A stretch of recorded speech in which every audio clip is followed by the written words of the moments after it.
నమస్కారం అండి.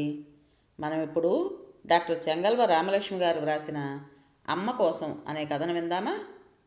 ఉదయం 5 గంటల సమయం. ఫోన్ మోగుతోంది. ఇంత పొద్దున్నే ఎవరబ్బా అని చూశాను. అమ్మ. ఈ సమయంలో ఎప్పుడు చేయదే, ఇవాళేంటి? అమ్మా, ఎలా ఉన్నావు?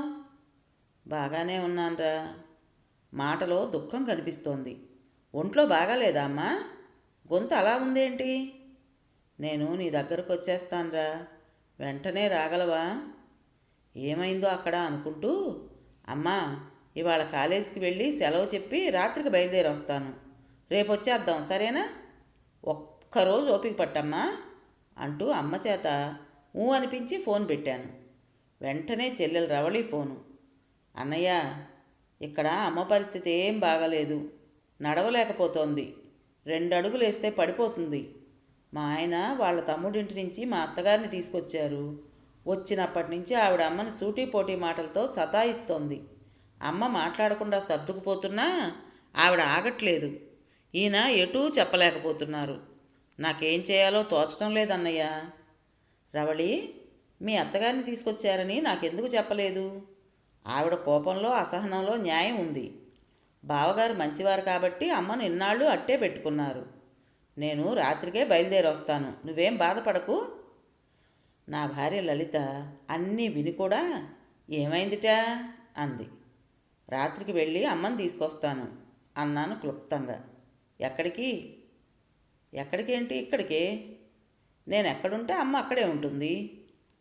నాకు ఇష్టం లేదని చెప్పానుగా ఎప్పుడో. ఎందుకు ఇష్టం లేదు? ఆవిడేమైనా సతాయించే మనిషా, సాధించే మనిషా? ఓపికన్నన్నాళ్ళు ఇంటి పనంతా కూర్చోబెట్టి చేసింది. నువ్వు తనని మనిషిగా చూడకపోయినా. ఓహో, మీ అమ్మా నాన్నల్లా ఇల్లు ఆస్తి ఉన్న మనిషి కాదనా? పల్లెటూరి మనిషి అని చులకనా? అమ్మకున్న ఆస్తి అంతా నేనే. నన్ను రెక్కల ముక్కలు చేసుకుని ఇంత వాణ్ణి చేసింది.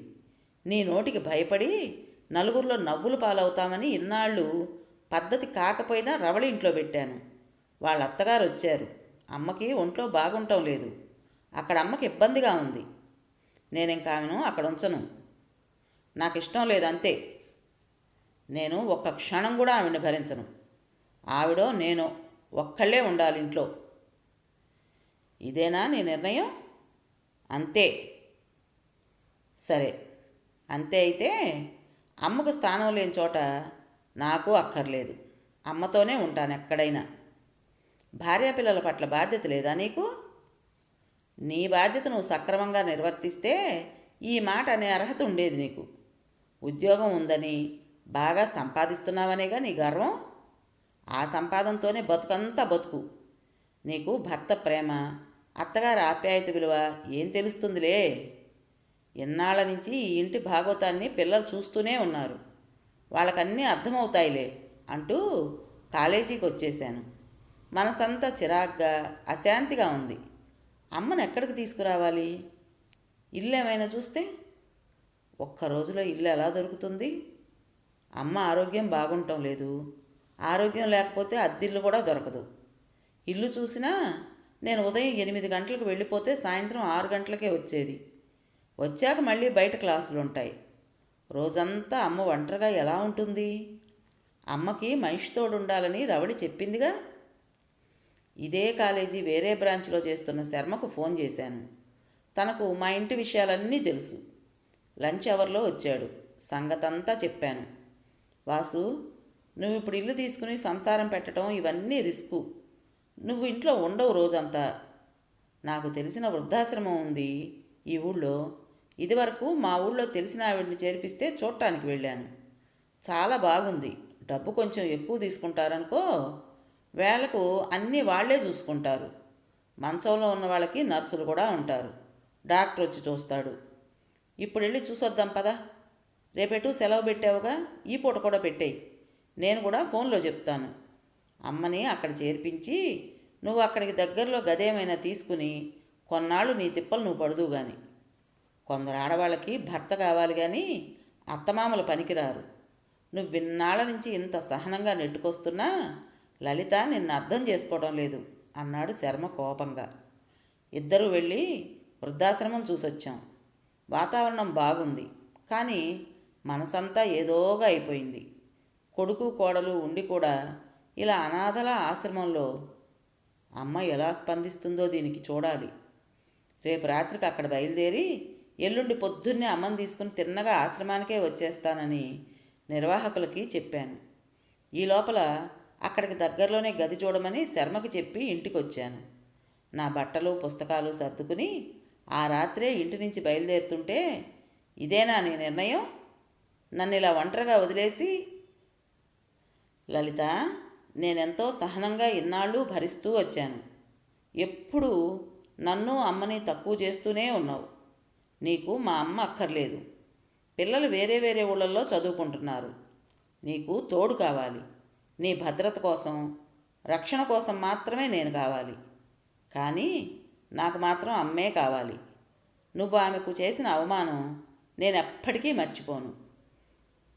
తల్లి కోసం భార్య పిల్లలను కాదనుకునే ఘనుణ్ణి నిన్నే చూస్తున్నాను అంది లలిత వ్యంగ్యంగా. నేను మాట్లాడకుండా బయటకు వచ్చేశాను. పొద్దున్నే రవళి వాళ్ళింటికి వెళ్ళేటప్పటికీ అమ్మ మంచం మీద పడుకునుంది.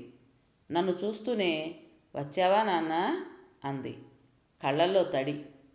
ఊళ్ళో 1-2 పనులున్నాయి, చూసుకున్నాక రాత్రికి బయలుదేరదాం. పగలు ప్రయాణం అంటే కష్టమమ్మా నీకు అన్నాను. అలాగే. కోడలు బాగుందా అంది.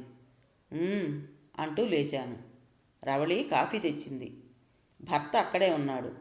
ఇన్నాళ్ళు మీకు శ్రమిచ్చాను, రాత్రికి అమ్మను తీసుకువెళ్తాను అన్నాను. అదేం లేదు, శ్రమే ఉంది, ఆవిడ ఉండాలనుకుంటే ఇక్కడే ఉండొచ్చు అన్నాడు మొహమాటంగా. రవళి వంటింట్లో ఉన్నప్పుడు విషయమంతా చెప్పాను. బాధపడింది. బస్ ఎక్కాక అమ్మతో నెమ్మదిగా చెప్పన్నయ్యా, అమ్మ అర్థం చేసుకుంటుంది. నువ్వు రోజు చూసి వెళ్తానంటే అమ్మ ఎక్కడైనా సంతోషంగా ఉంటుంది. అమ్మని ఎప్పటికీ నా దగ్గరే ఉంచుకుందాం అనుకున్నా అన్నయ్య. కానీ వద్దమ్మా, ఇప్పటికే నీ శక్తికి మించి చేశావు అన్నాను. బస్సులో, అమ్మా నేను చెప్పేది జాగ్రత్తగా విను. మనం ఇంటికి వెళ్ళడం లేదు, ఒక వృద్ధాశ్రమం ఉంది. అక్కడ నీ వయసు వాళ్ళంతా ఉంటారు. నీకు బాగుంటుంది. నేను అక్కడికి దగ్గరలోనే గది తీసుకుని ఉంటాను. రోజు ఉదయం రాత్రి వచ్చి చూస్తాను అంటూ ఇంట్లో జరిగిన గొడవంతా చెప్పాను. అమ్మ ముఖం వివర్ణమైపోయింది. నాని, నేను ఎక్కడైనా ఉంటాను. నా కోసం నీ జీవితాన్ని బలి చేసుకోకు. కోడలు ఇవాళ కాకపోతే రేపైనా మారచ్చు. వయసు వచ్చే కొద్దీ మార్పు వస్తుంది. పంతాలొద్దు నాయనా. ఇన్నాళ్ళు నీ ఓర్పే నీకు మంచి చేస్తుంది. పిల్లలు ఎక్కడో దూరంగా ఉన్నారు. కోడల్ని ఒంటరిగా వదిలి నువ్వు ఇలా రావడం నేను భరించలేను. అంతేకాక నువ్వు అక్కడ కాలేజీ పక్కనిల్లు. నేనుండే చోటుకు దగ్గరగా ఉండాలంటే కాలేజీ చాలా దూరమైపోతుంది. నా కోసం ఆదివారాల్లో రా చాలు. రోజు ఫోన్లో మాట్లాడినైనా చాలు. రాలిపోవడానికి సిద్ధంగా ఉన్న పండుటాకు కోసం నీ జీవితాన్ని వృధా చేసుకోకు అంది అమ్మ. లేదులేమ్మా, చాలా ఆలోచించే ఈ నిర్ణయానికి వచ్చాను. ఇంకా ఈ విషయంలో మాట్లాడేదేం లేదు అన్నాను. అమ్మను వృద్ధాశ్రమంలో చేర్పించాను. కొత్తలో దిగులుగా ఉండేది. నన్ను చూస్తేనే కళ్ళల్లో వెలుగు కనిపించేది. రోజు పొద్దున్న రాత్రి వెళ్ళి చూసొస్తున్నాను. ఆశ్రమం దగ్గరే గది తీసుకుని కాలేజీ హాస్టల్లో భోజనం చేస్తూ, రాత్రి బయట తింటూ, రోజు 2 గంటలు ట్రాఫిక్లో ప్రయాణిస్తూ కాలేజీకి చేరుకుంటూ నానావస్థలు పడుతుంటే పిల్లలిద్దరి చదువులకు నేనెక్కడ తేగలను? ఒకరి బాధ్యత నువ్వు వహించు అంటూ ఫోన్లో గట్టిగా అరిచింది లలిత.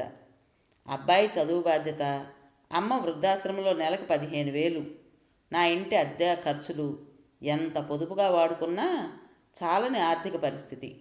అమ్మ ఆరోగ్యం క్షీణిస్తుంది. సరిగా తినడం లేదు. రాత్రిళ్ళు నిద్ర పట్టదుట. నేను పొద్దున్న 6:30కి కాలేజీకి బయలుదేరే ముందు వెళితే పడుకుని ఉంటుంది. తెల్లవారుజామున ఎప్పుడో నిద్ర పడుతుందిట. రాత్రిళ్ళే వెళ్తున్నాను. కాలేజీ దూరం అయ్యి 6:30కి బయలుదేరితే కానీ టైంకి చేరుకోలేకపోతున్నాను. ఒకరోజు రాత్రి అమ్మకు గుండె నొప్పి వచ్చింది. ఆశ్రమం వాళ్ళు అర్ధరాత్రి ఫోన్ చేస్తే కంగారుగా పరిగెత్తాను. హాస్పిటల్లో చేర్పించాను. 4 రోజులుంచి పంపారు. హాస్పిటల్ నుంచి ఆశ్రమానికి తీసుకువెళ్తుంటే ఏడుపు వచ్చేసింది నాకు. నేను అమ్మతో ఉండడానికి లేదు. ఇంటి వాతావరణం కాదు. ఎంత బాగా చూసినా అక్కడ తన అనే మనిషి లేరు. పోనీ నేనుండే గదిలో 4 రోజులు ఉంచుకుందామా అంటే నేను రోజంతా గదిలో ఉండను. ఒంటరిగా అమ్మ అనారోగ్యంతో దీనికన్నా వృద్ధాశ్రమమే మెరుగు. అమ్మకి ఎక్కువగా మాట్లాడే అలవాటు లేదు.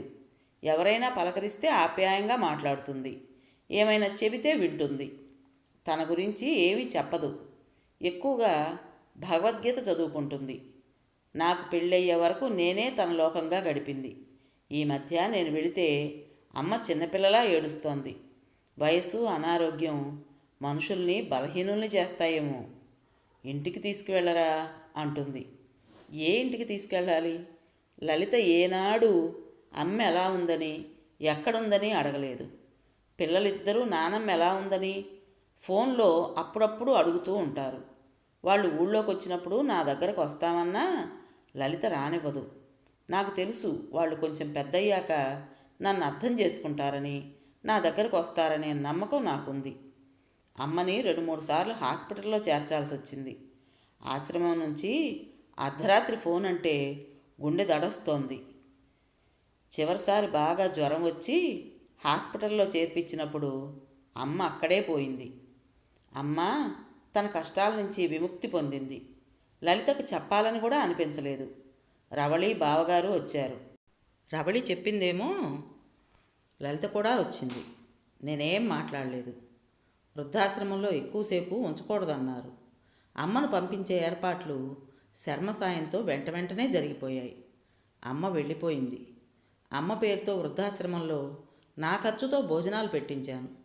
డబ్బు బాగా తీసుకున్నా అక్కడ ఆతరంగా చూశారు అమ్మని. నాకు నిశ్చింతనిచ్చింది ఆ ఆశ్రమం. అందుకే ఆ కృతజ్ఞత. ఒకరోజు అనాథాశ్రమంలో భోజనాలు పెట్టించాను. నాకు ఈ కర్మలు తంతుల మీద నమ్మకం లేదు.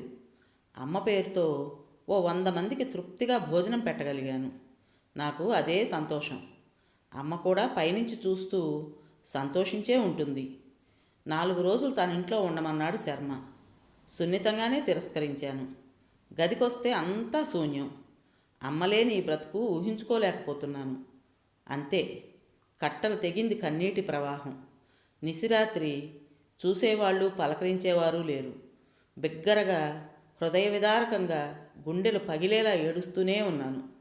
2 రోజుల తర్వాత లలిత వచ్చింది.